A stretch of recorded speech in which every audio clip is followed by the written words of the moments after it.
کرمداد نے بولنے کی کوشش کی مگر اس کے غصے سے لال ہوتے چہرے کو دیکھ پھر سے ناکام ہوا تھا۔ کیا تب سے میں لگا رکھی ہے؟ تمہیں میں نے 3 دن دیے تھے اس لڑکی کا سارا بایو ڈیٹا نکلوانے کو، اور تم 3 دن بعد بھی میرے سامنے خالی ہاتھ کھڑے ہو۔ کہاں ہے ساری ڈیٹیل؟ شاہ کی غصے سے بھری آواز ایک بار پھر کمرے میں گونجی تھی۔ سائیں، وہ جو آپ نے گاؤں کے کام دیے تھے، ان کاموں کو دیکھتے ہوئے ہی 3 دن گزر گئے۔ مگر سائیں، کل شام تک اس لڑکی کی ساری انفارمیشن آپ کے پاس ہوگی۔ آخر کرمداد نے ہمت کرتے کہہ ہی دیا تھا۔ ٹھیک ہے، کل شام مطلب کل شام۔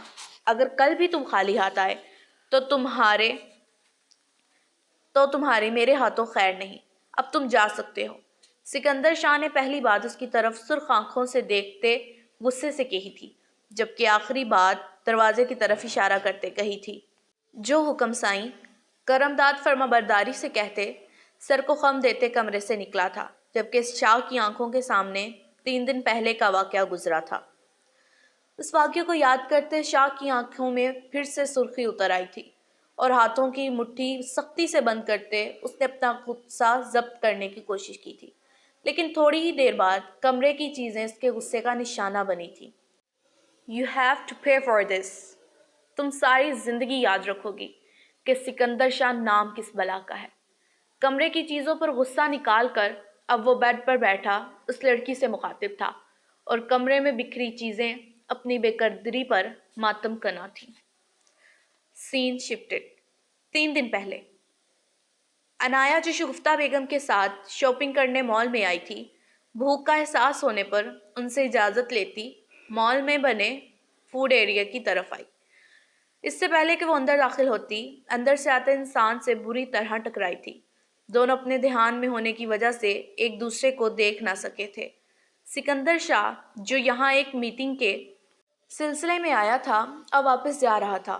فون پر میسج ٹائپ کرتے اپنے سیکرٹری کو ہدایت دے رہا تھا، جبکہ کرمداد اس کے پیچھے چل رہا تھا کہ اچانک فوڈ کارنر سے باہر نکلتے کسی نازک وجود سے ٹکرایا تھا، جس کے بدلے اس کا فون زمین کو سلامی دے گیا تھا۔ What the hell of this؟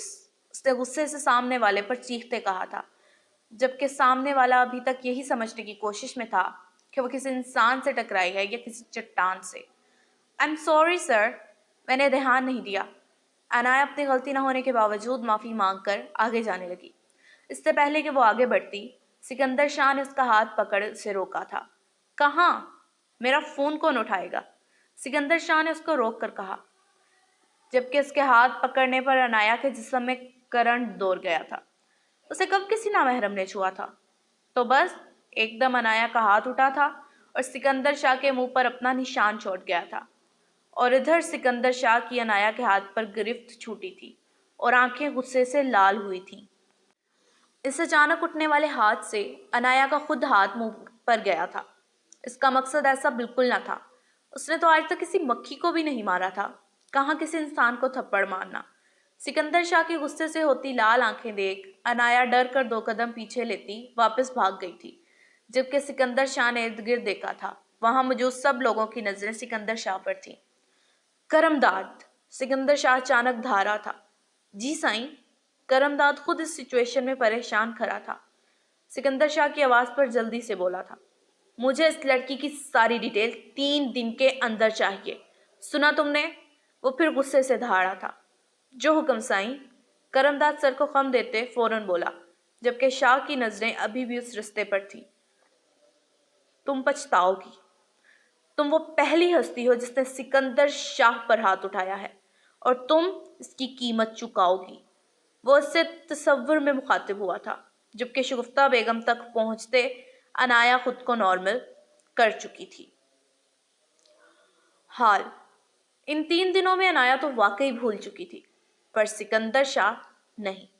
وہ اس تھپڑ کو اپنی انا کا مسئلہ بنا بیٹھا تھا، اور عنایا کو خبر بھی نہ تھی کہ آگے اس کی زندگی کو عذاب بنانے کی کوئی مکمل تیاری کر بیٹھا ہے۔ سین شفٹڈ۔ عنایا، وہ جو کل سے رشتے کی بات پر کمرے میں بند آنسو بہا رہی تھی، امی کے پکارنے پر اپنی سوجی اور لال آنکھوں سے ان کی طرف دیکھا تھا۔ عنایا کی حالت دیکھ شگفتہ بیگم کی آنکھوں میں بھی آنسو آ گئے تھے، لیکن یہاں وہ خود مجبور تھی۔ ان کے شوہر کے سامنے چلتی کب تھی ان کی؟ انایا، تمہارے بابا نے تمہاری شادی کی تاریخ ایک ماہ بعد کی رکھتی ہے، شگفتہ بیگم نے نظریں چراتے اس سے کہا تھا۔ امی؟ انایا کی آواز میں بے یقینی تھی، جیسے ان سے کہنا چاہتی ہو کہ آپ اس بار بھی کچھ نہ کر سکی، جبکہ انایا کی آواز میں رقم بے یقینی پر شگفتہ بیگم کو اپنی بے بسی پر پھر سے رونا آیا تھا۔ امی آپ کچھ کریں نا، پلیز مجھے اس جمال سے شادی نہیں کرنی۔ اچانک وہ شگفتہ بیگم کے ہاتھ تھام کر بولی تھی۔ انایا میری جان، اگر میرے بس میں ہوتا تو میں ضرور کچھ کرتی، پر میں خود بے بس ہوں۔ کون سی ماں اپنی اولاد کو جانتے بوجھتے گھائی میں دھکیلتی ہے؟ ہاں، پر اگر مجھے کوئی رستہ ملا تو میں تمہیں اس دلدل سے نکالنے سے گریز نہیں کروں گی، شگفتہ بیگم نے انایا کو گلے لگا کر تسلی دیتے ہوئے کہا تھا۔ سین شفٹڈ۔ سائیں، اس فائل میں اس لڑکی کی ساری ڈیٹیل ہے۔ کرمداد کے کہنے پر اس نے اسے بولنے کا اشارہ کرتے خود آفس چیئر سے ٹیک لگائی تھی۔ سائیں، نام انایا امجد خان ہے، عمر 18 سال، 2 دن پہلے 12ویں جماعت کا رزلٹ آیا ہے اور اس نے اپنے کالج میں ٹاپ کیا ہے۔ باپ کا اپنا کپڑے کا کاروبار ہے، مگر باپ کو اس سے کوئی لگاؤ نہیں، کیونکہ اس کے باپ کو بیٹے کی چاہت تھی۔ کل ہی اس کے باپ نے اپنے دوست کے بیٹے سے اس کی شادی طے کی ہے، جو پہلے سے شادی شدہ ہے۔ اس کی بیوی کی موت ہو چکی ہے اور 2 بچے ہیں اس کے۔ کرمداد نے کسی ماہر رپورٹر کی طرح اسے ساری معلومات دی تھی اور فائل ٹیبل پر رکھی تھی۔ سکندر شاہ نے اپنے سامنے ٹیبل پر رکھی فائل کو اٹھا کر کھولا تھا۔ تم اس ثنایا امجد خان، تیار ہو جاؤ مجھ پر ہاتھ اٹھانے کا بدلہ چکانے کے لیے۔ کتھئی آنکھوں میں چمک لیے وہ فائل میں موجود اس کی تصویر سے مخاطب ہوا تھا۔ کرمداد؟ جی سائیں۔ کرمداد، مجھے یہ لڑکی 2 دن کے اندر میرے فارم ہاؤس میں چاہیے، اب چاہے باہر سے اٹھاؤ یا پھر اس کے گھر سے ہی کیوں نہ تمہیں اسے اٹھانا پڑے۔ آئی ڈونٹ کیئر، مجھے بس یہ لڑکی 2 دن کے اندر میرے فارم ہاؤس میں چاہیے۔ Is that clear? جو حکم سائیں۔ اب تم جا سکتے ہو۔ اس کے کہتے ہی کرمداد بوتل کے جن کی طرح غائب ہوا تھا۔ سین شفٹڈ۔ انایا، میں ذرا بازار جا رہی ہوں، دروازہ بند کر لینا یاد سے۔ شگفتہ بیگم انایا کو آواز لگاتی باہر نکل گئی تھی، جبکہ انایا ابھی تک ویسے کی ویسے سوگ کی مورت بنے بیٹھی تھی۔ ابھی کچھ دیر ہی گزری تھی کہ چند نقاب پوش گھر میں گھسے تھے۔ اب ان کا رخ انایا کے کمرے کی جانب تھا۔ کون ہو تم لوگ؟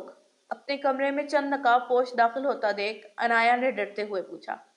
جواب دینے کی بجائے ایک آدمی کو اپنی طرف بڑھتا دیکھ انایا نے بھاگنے کی کوشش کی تھی، لیکن اس سے پہلے کہ وہ بھاگ پاتی، آگے بڑھنے والے نقاب پوش نے جلدی سے اسے پکڑ کر اس کی نقاب پر رومال رکھا تھا اور اگلے ہی لمحے ہوش و حواس سے بیگانہ ہوئی تھی۔ ایک نقاب پوش نے اسے اٹھا کر باہر گرا لی تھی، جبکہ دوپہر کا وقت ہونے کے باعث پورا علاقہ سنسان پڑا تھا اور ان کو انایا کو لے جاتے کسی زیرو نے نہیں دیکھا تھا، جبکہ نقاب پوش بڑی آسانی سے اسے اس کے گھر سے ہی کڈنیپ کر کے لے جا چکے تھے۔ اسے جب ہوش آیا تو اپنے دکھتے سر کو سنبھالتی اٹھ بیٹھی تھی کہ اچانک اپنے ساتھ ہوا واقعہ یاد کرتے اس نے جلدی سے ارد گرد دیکھا تھا۔ یہ اس کا کمرہ تو نہیں تھا، یہ تو کوئی اور کمرہ تھا جو اس کے کمرے سے بڑا اور خوبصورت تھا۔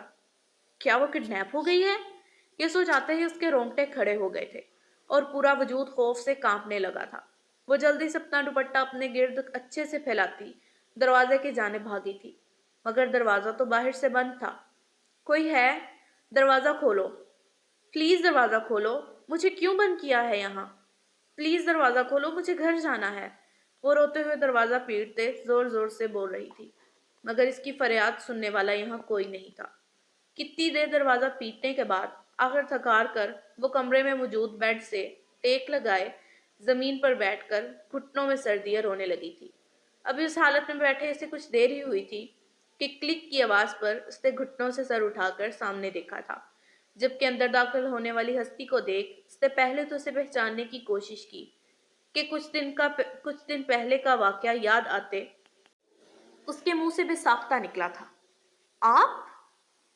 آپ تو مال میں حیرت کی زیادتی سے اپنا فکرہ بھی مکمل نہ کر پائی تھی کہ اس کی آنکھوں کی حیرت اور اس کے سبب مکمل نہ ہو پانے والے فکرے نے سکندر کے چہرے پر جاندار مسکراہٹ بکھیری تھی۔